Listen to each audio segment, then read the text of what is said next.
Ibinahagi ng showbiz insider na si OG Diaz kamakailan ang nasagap niyang chika tungkol sa singer na si Gigi Delana na ngayon ay nakauwi na raw ng Pilipinas mula sa US tour nito.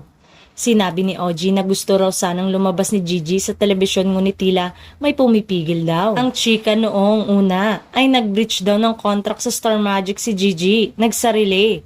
Hindi finulfill ang kanyang obligasyon sa pinirmahang kontrata saad ni OG. Dagdag pa ng Showbiz Insider, gustong i-promote ni Gigi ang bago niyang song pero bala nga ba ito sa ABS-CBN? At hindi nga lang pala sa ABS-CBN, pati rin daw sa GMA hindi raw makapag-penetrate itong si Gigi. Sa kasalukuyan ay wala pang inilalabas na anumang pahayag o reaksyon si Gigi hinggil sa naturang issue.